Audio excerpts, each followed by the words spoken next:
성경에는 오늘날 우리 그리스도인들이 읽고 받아들이고 믿는 것이 쉽지 않은 그러한 내용들이 간혹 등장하죠.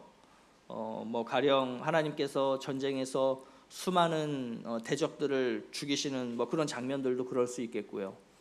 또 다윗이 밧세바를 갖기 위해서 정말 충성하는 그 우리야 장군을 전쟁에 보내 죽이고, 그리고 그 밧세바를 차지하는 어떤 그런 장면들도 그렇고요. 또 성경의 아가서 같은 경우는 이게 무슨 성경인가 싶은 그러한 생각도 들기도 하죠.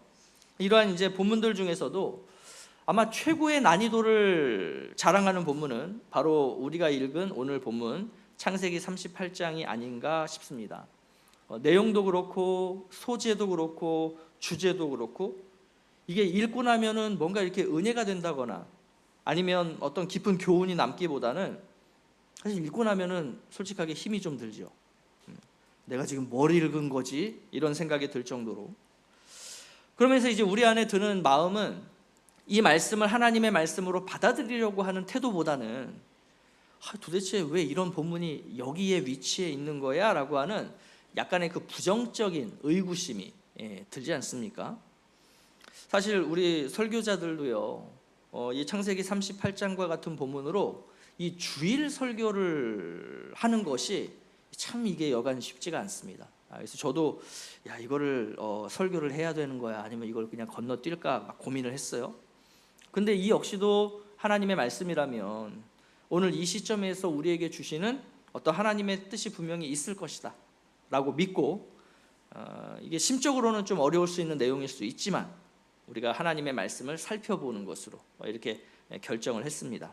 자, 그래서 오늘은 좀 다른 때와는 다르게 먼저 전체 내용을 좀 간략하게 우리가 정리해보고, 아마 이 본문을 읽으면 모든 성도님들이 가질 수 있는 그 공통적인 의문점들, 그 의문점들이 무엇일까, 그리고 그것에 대한 답을 우리가 성경적으로 해봄으로써 오늘 본문이 담고 있는 의미를 좀 함께 살펴보려고 합니다. 자, 전체 내용은요 사실 어렵지 않아요. 그냥 여러분이 그 부부 클리닉이나 세상에 이런 일이 나오는 어떤 보도를 하나 본다라고 생각하시면 됩니다. 그죠? 자, 형제들이 요셉을 노예로 팔아버렸죠. 그리고 나서 유다는 그 형제들을 떠나서 가나안으로 갑니다.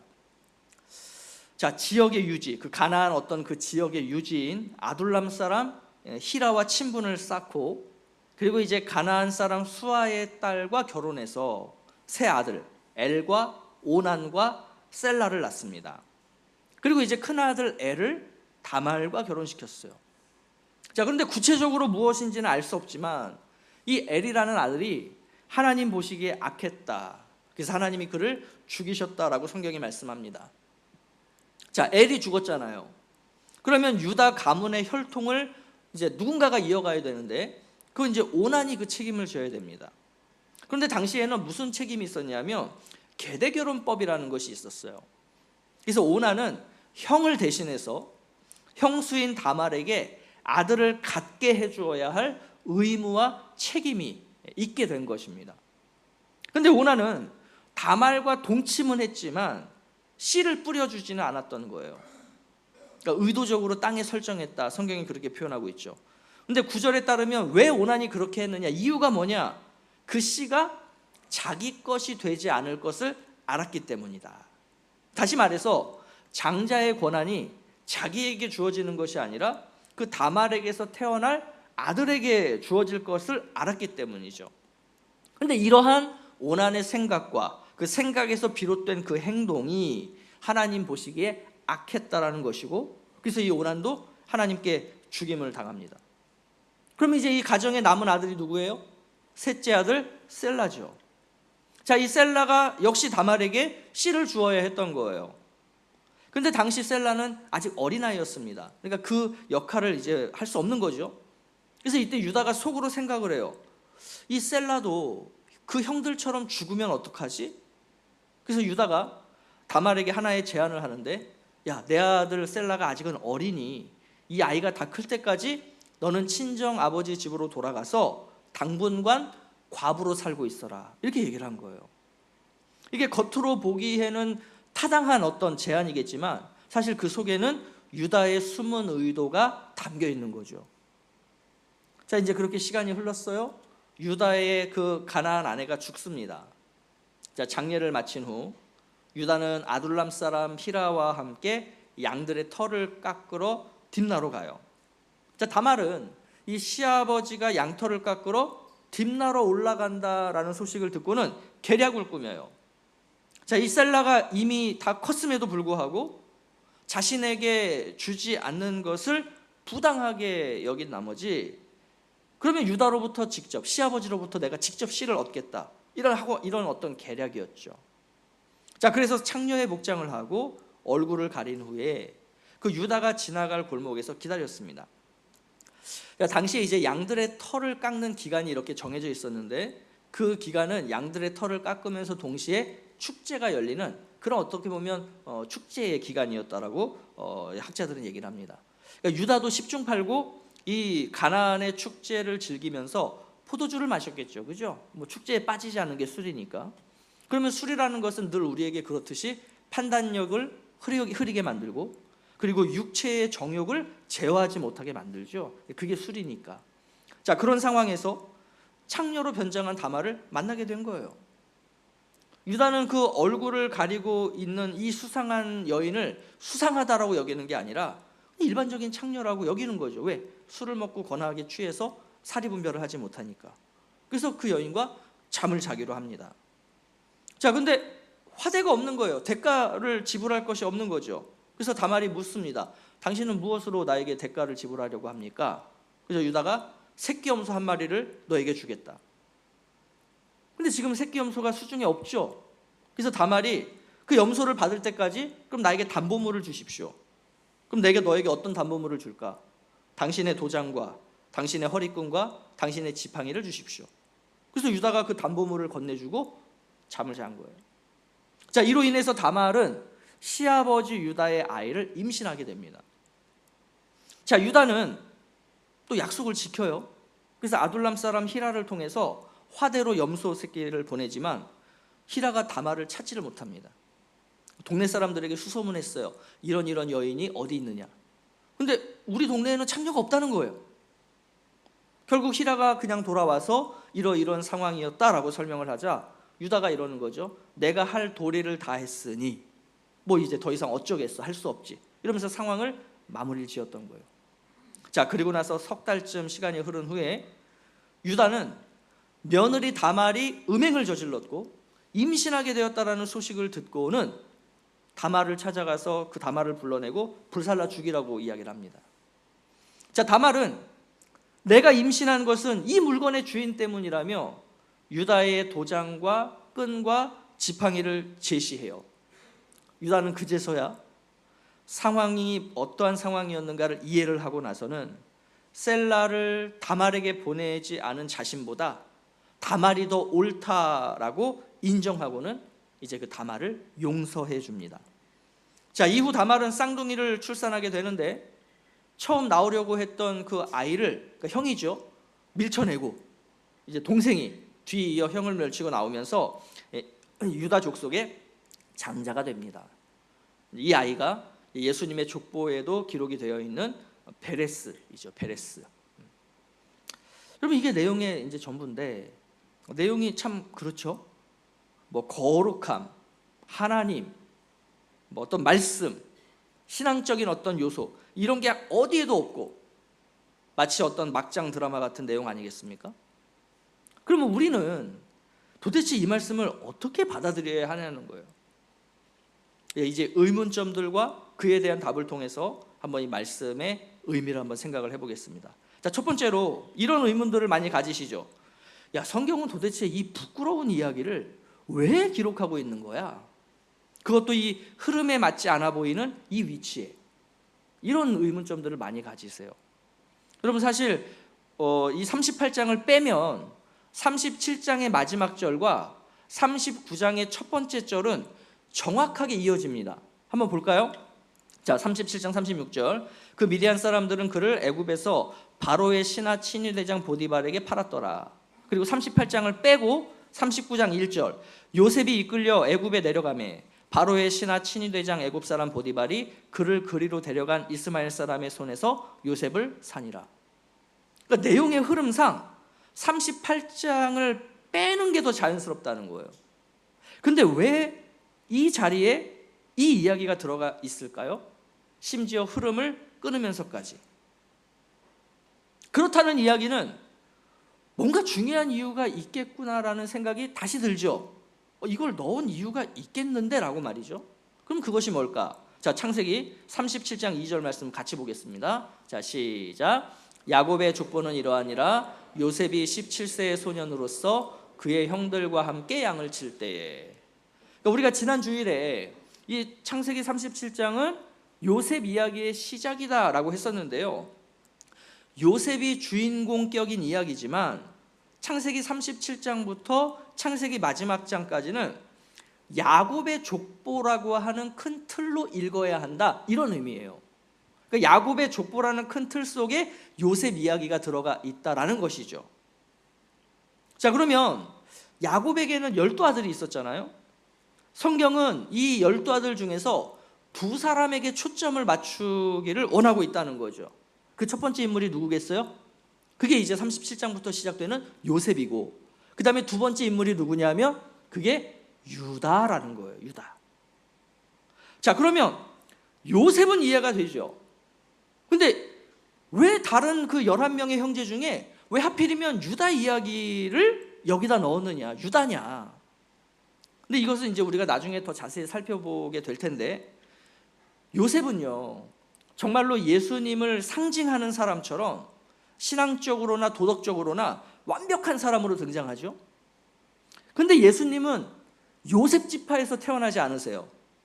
예수님은 어느 지파에서 태어나세요? 유다 지파에서 태어나세요. 그래서 이에 대한 예언적 말씀, 예수님이 유다 지파에서 태어날 것이다라고 하는 예언적 말씀이 창세기 49장에서 이 야곱이 12아들을 이렇게 축복할 때, 예언적 축복 메시지, 유언을 남길 때 거기에 나타나요. 자, 그 중에 우리가 한 구절을 한번 보겠습니다. 49장 10절 말씀. 자, 다 함께 시작.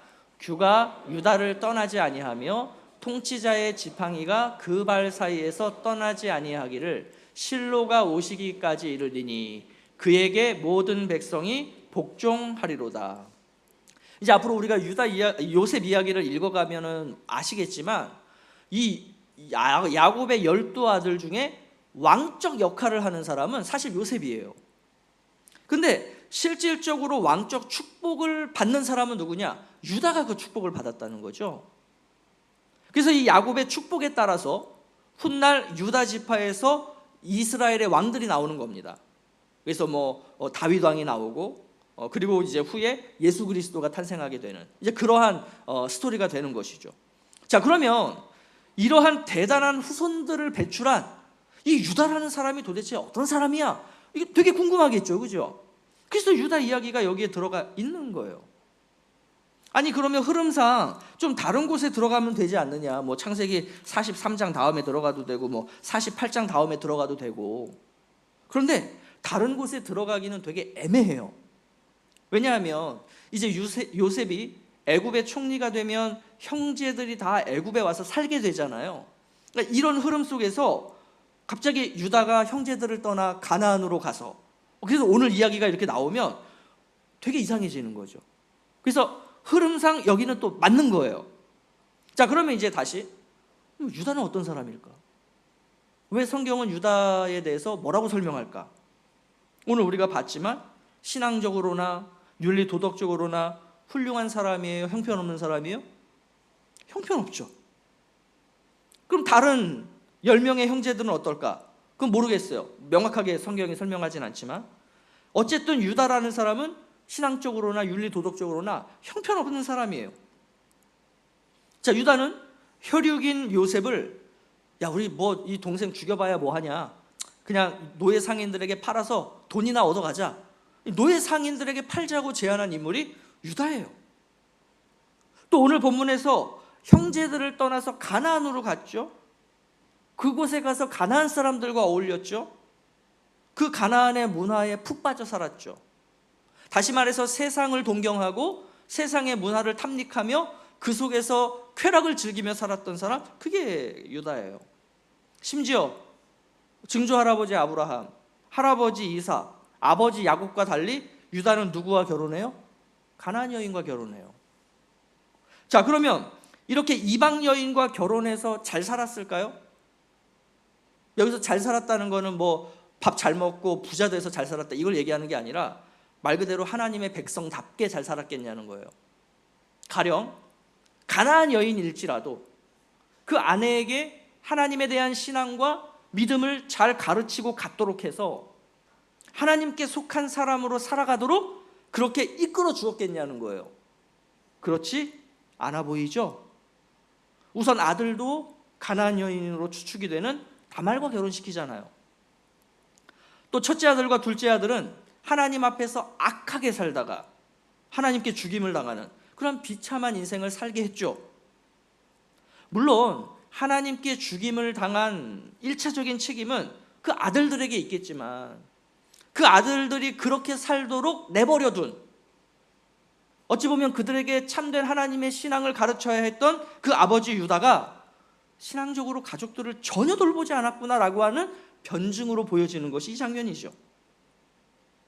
즉 유다 이야기는 신앙 공동체를 떠나서 세상의 가치관에 따라 살아갈 때 어떤 일이 벌어질 수 있는가를 보여주고 있는 거예요. 여러분, 신앙 공동체를 떠나면요 필연적으로 영적 무감각과 세속화에 빠지게 됩니다. 뭐 어떤 분들이 그런 말씀하시죠.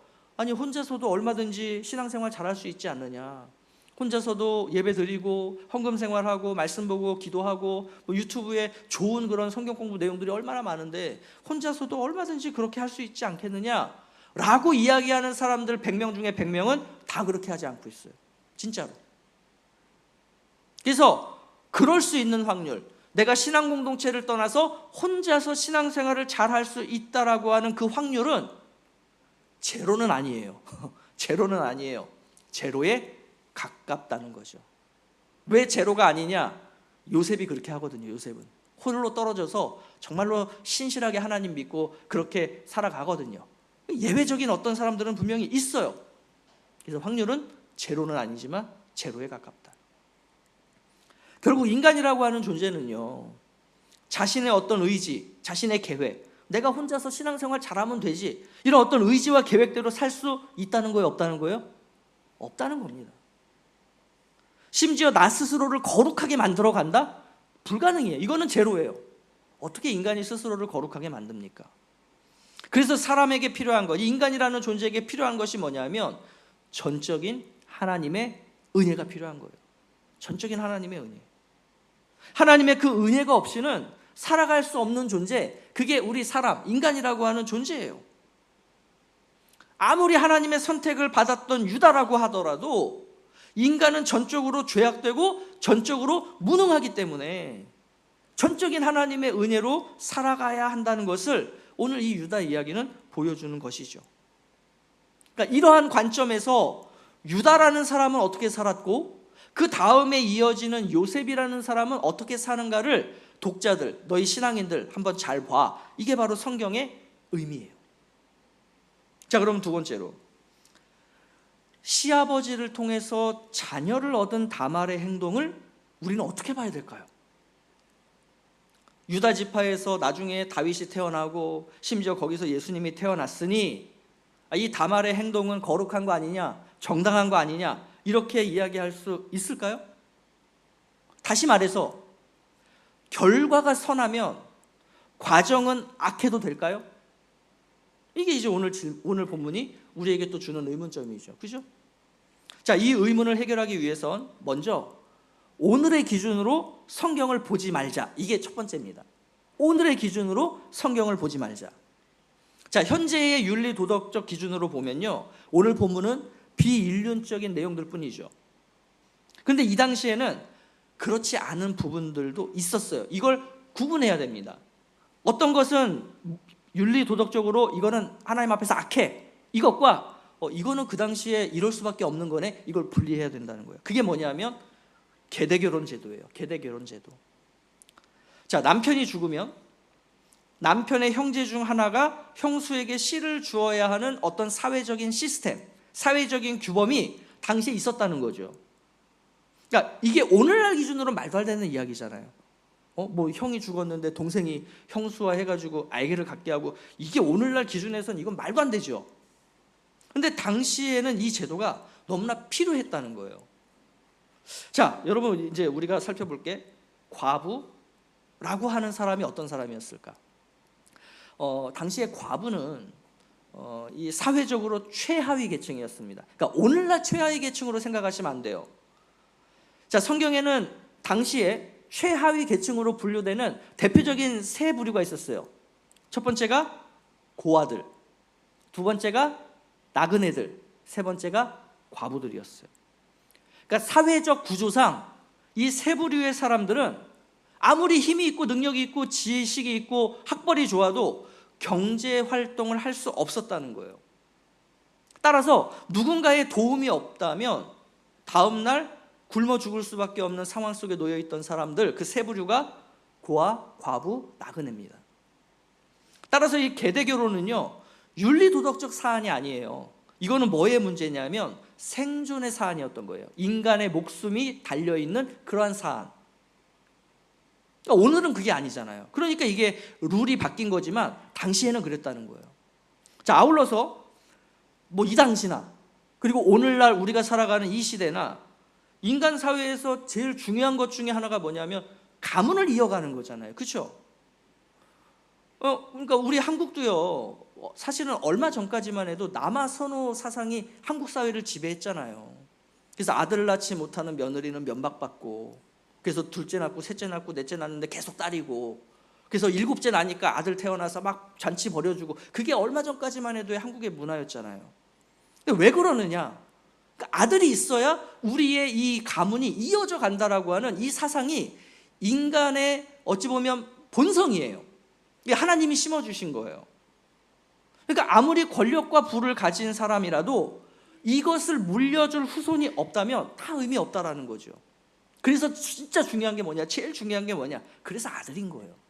물론 지금은 또 그 가치가 바뀌었죠. 그렇기 때문에 이 계대 결혼이라는 것은 뭐냐면 대를 이어가도록 하기 위한 인간 사회적 보장제도, 이게 당시의 계대 결혼이었던 거죠. 자, 그러면 이게 합법적이라고 보고 윤리적으로 타당하다라고 보면 그 의무를 감당해야 할 사람은 첫 번째로 누구였냐면 이 죽은 남편의 동생인 오난, 둘째였단 말이에요. 유다의 둘째 아들. 근데 이 오난이 형수와 관계를 맺음으로써 자신의 성욕은 채웠어요. 그런데 씨는 주지 않았어요. 그러니까 계대 결혼의 의무와 책임을 회피했던 거죠. 그럼 왜 그랬을까? 오난은 왜 그랬을까? 자, 형수에게서 아들이 태어나면 자신의 재산과 장자권, 내가 받을 수 있는 장자권과 재산이 그쪽으로 상속이 되는 거예요. 그럼 나는 가만히 있으면 자연스럽게 내가 장자로서 가문을 이어가게 되고 그 장자의 몫을 내가 추가로 받게 될 텐데 뭐하러 내가 형수에게 내 씨를 주냐는 거예요. 그러니까 이제 그거를 안 했던 거죠. 그러니까 이러한 이 오난의 생각과 그 생각에서 비롯된 행동이 하나님 보시기에 어땠다고요? 악했다. 그래서 하나님에 의해서 죽임을 당했어요. 자, 그러면 다음 차례는 셋째 아들 셀라죠. 근데 아까 말씀드렸듯이 셀라는 어렸고 유다는 이 셀라가 책임을 질 수 있는 나이가 될 때까지 너 좀 과부로 당분간 살아가라고 했어요. 근데 여러분, 이게 그냥 말로 그렇게 한 게 아니라 이걸 뭘 의미하냐면 약혼식을 의미하는 거예요.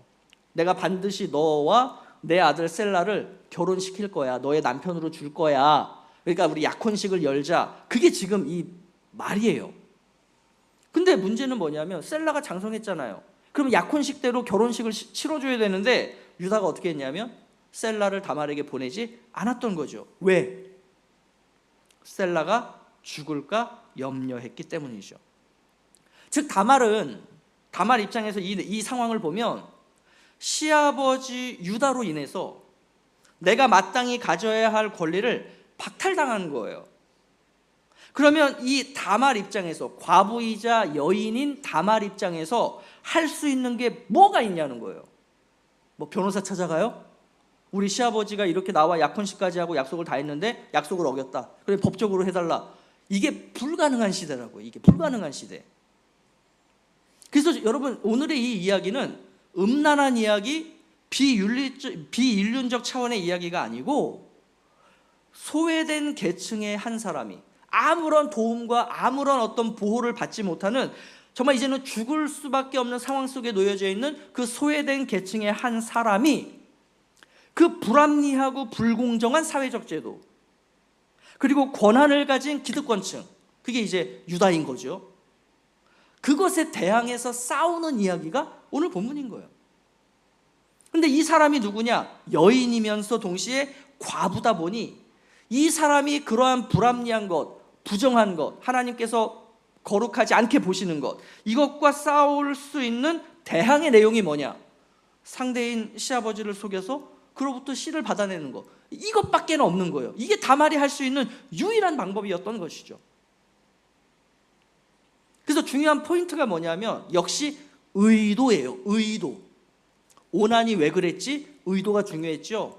유다가 왜 그러지? 의도가 중요했죠. 그럼 마찬가지예요. 다말은 왜 그랬지? 의도가 중요한 거예요. 자, 다말의 의도가 뭡니까? 쾌락을 즐기기 위해서예요. 야, 이제 나 남편도 없고 어떡하지? 나의 욕망을 뭘로 채우지? 그래, 우리 서방님으로 채우자. 이런 거예요? 아니라고요. 아니면 뭐 세상에서 좀 더 내가 경제적으로 어쨌든 도움을 받으면서 살려면 남편이 있어야 되니까 억지로 남편 만들자. 그래서 어떤 세상의 가치를 갖기 위해서 지금 다말이 이 일을 하는 건가요? 아니라고요. 그 다말은 지금 어떤 상태냐면 내 목숨을 건 거예요. 목숨, 내 생명. 그러니까 내가 이 일을 저지르면 나는 분명히 사회적으로 매장당할 거야. 심지어 나는 당시의 법에 의해서 나는 당연히 돌에 맞아 죽을 거야. 근데 내가 할 수 있는 방법이 이것밖에 없어. 내 목숨을 걸고 한번 해보자. 그게 지금 다말의 동기예요. 그러면 그 목적이 뭐예요? 왜 그렇게 했을까요? 왜 목숨까지 걸어가면서 이 비윤리적이고 비도덕적인 이 행동을 왜 했겠어요? 목적은 단 하나. 내가 엄마로서, 내가 며느리로서 가문의 후손을 이어가야 한다라고 하는, 어찌 보면 숭고한 목적이죠. 그죠? 근데 더 중요한 게 뭐냐면 이러한 다말의 의도와 목적이 하나님과 뜻이 통했다는 거예요. 하나님과 맞았다는 거예요. 여러분, 물론 이것이 윤리 도덕적으로 문제가 없다는 게 아닙니다. 그러나 하나님은 어떤 분이시냐? 윤리 도덕적으로 완전하고 완벽한 그런 영웅들만을 사용해서 하나님의 뜻을 이뤄가시는 분이 아니고, 윤리적으로 도덕적으로 흠이 많은 사람이라 할지라도 그 하나님의 언약 안에서 그 언약을 지키기 위해 고군분투하는 그 사람을 하나님은 들어서 사용하신다라고 하는 거예요. 그래서 다말은 오늘 본문에서 어떤 인물로 제시되고 있냐면 하나님의 섭리를 이루기 위해서 자기 한 몸을 기꺼이 헌신한 그런 사람으로 제시되고 있는 것, 그게 다말이에요. 그래서 솔직하게 오늘 이 창세기 38장의 주인공은 누구냐면 다말이 주인공입니다. 하나님의 그 뜻을 끝까지 물고 억지로 자기를 헌신해서 끌고 가는 사람이 그게 지금 다말인 거예요. 다말 때문에 유다 가문이 살아나게 되는 것입니다. 자, 그러면 세 번째로, 아니 그런 유다가 어떻게 예수님의 조상이 될 수 있는가? 이게 질문이죠. 아무리 그렇다 하더라도 어떻게 이런 사람이 예수님의 조상이 될 수 있느냐? 그냥 요셉이 예수님의 조상이 됐으면 훨씬 우리가 받아들이기 편할 텐데, 이런 것들이죠. 그죠? 그러니까 우리가 앞서도 봤잖아요. 이스마엘도 어떻게 됐어요? 아브라함의 아들로 태어났지만 가나안 여인과 결혼하면서 그 하나님의 계보에서 떨어져 나갔죠.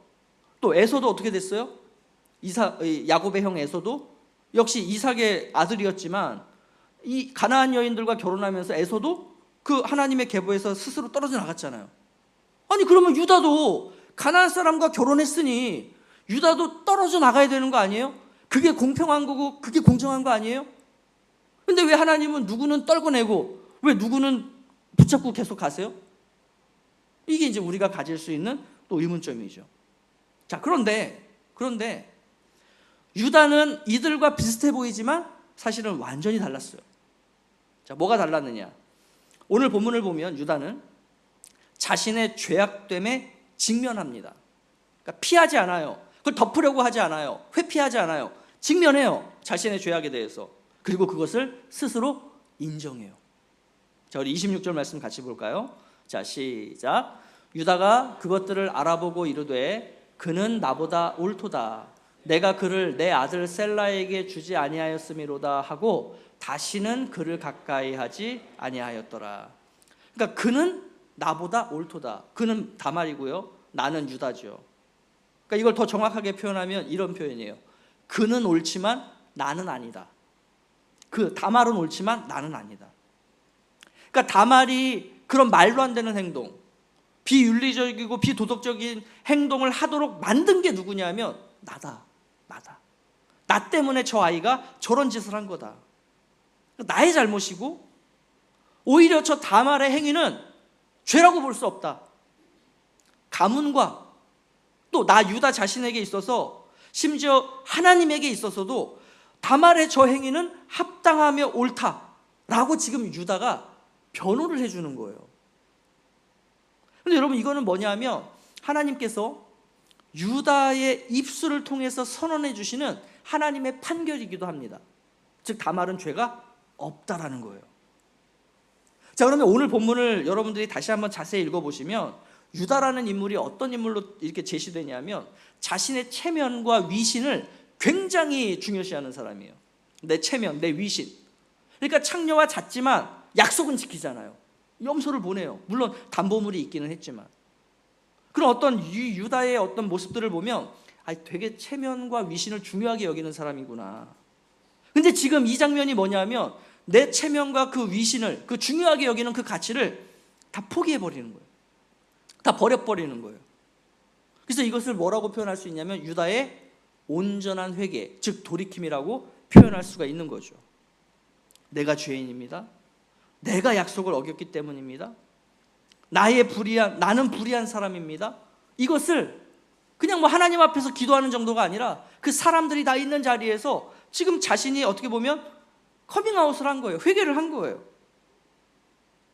그래서 이 회개는 그 하나님께서 다말이라고 하는 우리 며느리, 이 아이를 통해서 하나님의 섭리를 이뤄가시는구나라는 그 하나님을 향한 자기 항복 선언이에요. 하나님, 제가 문제였습니다. 제가 하나님의 뜻을 어기고 가나안으로 왔고 이 가나안의 문화가 너무 좋아서, 세상의 가치와 세상의 문화가 너무 좋아서 그걸 내가 동경했고 심지어 그걸 누리면서 지금까지 살았습니다. 그 결과 두 아들이 죽게 됐고 심지어 내 며느리까지 저런 상태가 됐습니다. 이 모든 원인 저 때문입니다. 이 고백을 사람들 앞에서 다 한 거예요. 그래서 이 회개를 전환점으로 유다는 완전히 다른 사람으로 변화된 것으로 추측이 돼요. 자, 훗날 이제 요셉이 애굽의 총리가 되어서 형들을 시험하잖아요.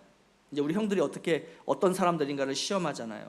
자, 그때 이제 형제 중에 한 명인 시므온을 감옥에 가둬두고 볼모로 삼고 당신들이 스파이가 아니라면 고향에 가서 당신들이 말하는 그 동생 데려와라. 그럼 내가 너희들의 진심을 믿어줄게. 이렇게 했단 말이에요.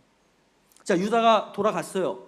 아버지에게 상황을 설명하고 베냐민 데리고 가야 됩니다 라고 얘기했을 때 야곱이 극구 반대합니다. 왜 반대했겠어요? 요셉, 그 사랑하는 요셉이 죽었는데.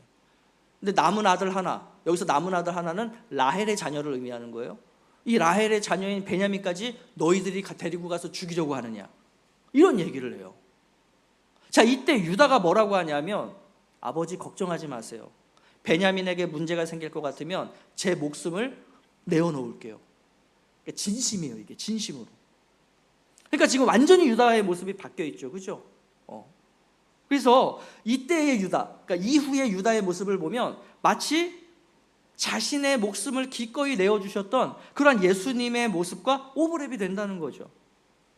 그러니까 이처럼 유다는 회개하고 돌이켜서 변화된 인물로 오늘 이 38장이 제시해주고 있는 거예요. 그러니까 기존의 이스마엘이나 에서와는 다른 거죠. 그죠? 자, 그러면 이제 마지막 결론이자 네 번째 의문점이에요. 그래서 도대체 이 이야기가 오늘 21세기를 살고 있는 나와 무슨 관련이 있는데, 이게 오늘 우리에게 주시는 교훈이 뭔데? 이런 또 의문점이 있겠죠. 자, 우리는요, 아마 이 창세기 38장을 읽으실 때마다 마음속으로 수많은 돌들을 이 사람들에게 던졌을 거예요. 아니, 뭐 이런 사람들이 하나님의 백성이야? 아니, 무슨 하나님은 이런 사람들을 구원하시고 이런 사람들을 백성 삼으셔? 아니, 이런 사람들이 어떻게 예수님의 조상이 된 거야? 이런 식으로 말이죠. 우리는 수없는 돌들을 이 유다와 다말과 엘과 오난에게 던졌을 거예요. 그런데 여러분, 오늘 본문 속의 유다가, 이 오늘 본문 속의 다말이, 그리고 오늘 본문 속의 엘과 오난이 누구겠어요? 그게 바로 오늘 이 말씀을 읽고 있는 저와 여러분이라는 거죠.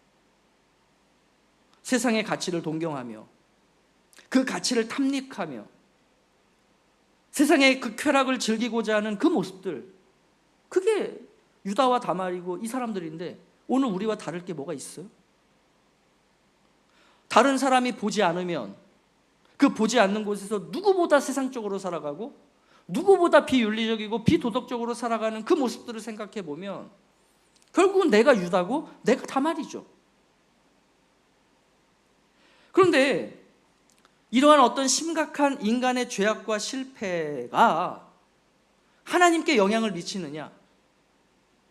하나님께서는 하나님의 그 약속, 하나님이 계획하신 어떤 것, 그 섭리를 이루시기 위해서 이 아브라함이라는 사람을 택했고 그 자녀들까지도 그렇게 살아가겠다라고 약속하셨는데, 언약하셨는데, 지금 그 줄기의 중심에 있는 유다라고 하는 이 사람이 지금 어때요? 형편없는 거죠.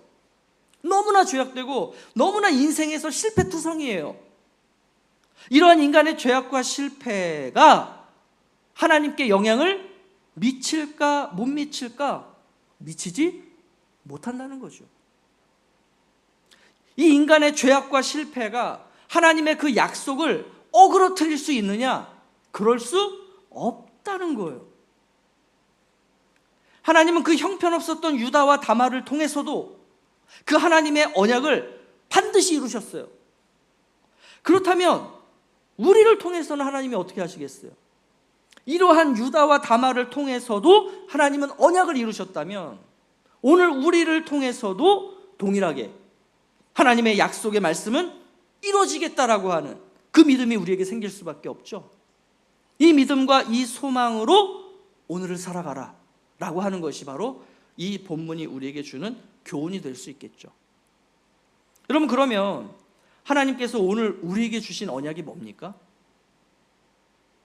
너희들이 윤리 도덕적으로 법적으로 흠이 없을 때 내가 너희들에게 구원을 주겠다, 이렇게 언약하셨어요? 약속하셨어요? 만약에 하나님이 그렇게 말씀하셨다면 저와 여러분 가운데 구원받을 수 있는 사람 한 사람도 없을 겁니다. 자, 그래서 하나님이 우리에게 뭘 말씀하셨냐면 예수 그리스도를 이 땅에 보내시겠다. 그리고 너희들이 예수를 믿으면 너와 너의 집이 구원을 받게 하겠다. 이게 하나님이 우리에게 주신 약속이라고요. 너희들이 윤리적으로 도덕적으로 완전하고 완벽할 때 내가 구원을 주겠다가 아니라 너희들은 그럴 수 없으니, 너희들이 유다고 너희들이 다말이니, 너희들은 그렇게 살 수 없으니 내가 내 아들 예수를 너희들을 대신해서 죽이고, 그리고 너희들이 그걸 믿는다면 너희들에게 구원을 주겠다라고 하신 것이, 그게 하나님이 우리에게 하신 약속이죠. 자, 이 약속은요, 우리가 전적으로 타락해 있다, 우리가 전적으로 무능해 있다라는 것을 전제한 약속이에요. 왜? 너희들은 그렇게 살 수 없으니. 그렇기 때문에 우리가 무능하고 우리가 전적으로 타락해 있어도 하나님께서는 그런 우리를 통해서 어떻게 하신다는 거예요? 하나님의 약속을 반드시 이루신다라는 것이죠. 왜? 그 약속은 우리가 이뤄가는 게 아니에요. 우리는 절대 못 이뤄요. 그게 유다가 그랬고 다말이 그랬으니까. 그리고 우리가 유다고 우리가 다말이니까. 그렇지만 그 약속은 누가 이루시느냐? 하나님께서 직접 이뤄가시는 거죠. 그렇기 때문에 이 하나님의 약속은 반드시 이루어지실 거예요. 그걸 누가 보여줘요? 유다가 보여주는 거고 다말이 보여주는 거예요. 하나님이 유다와 다말에게도 이렇게 하셨구나. 그렇다면 오늘 우리에게도 동일하게 역사하시겠구나 라고 하는 것이 너무나 명확하죠.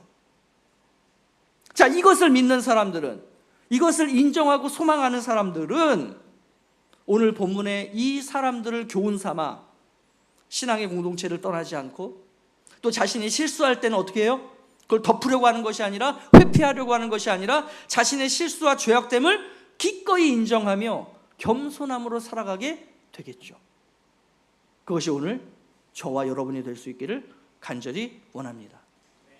아무쪼록 유다와 다말처럼 오늘 이 세상을 살아가는 나이지만, 그런 나를 위해 십자가에서 죽으시고 부활하신 그 예수 그리스도의 은혜를 붙들고, 내가 지은 그 죄악들을 부끄럽지만 기꺼이 그것을 하나님 앞에 내어놓으며 회개함으로써 겸손하게 하나님 앞에 설 수 있는 우리 모두가 될 수 있기를 예수 그리스도의 이름으로 축복합니다.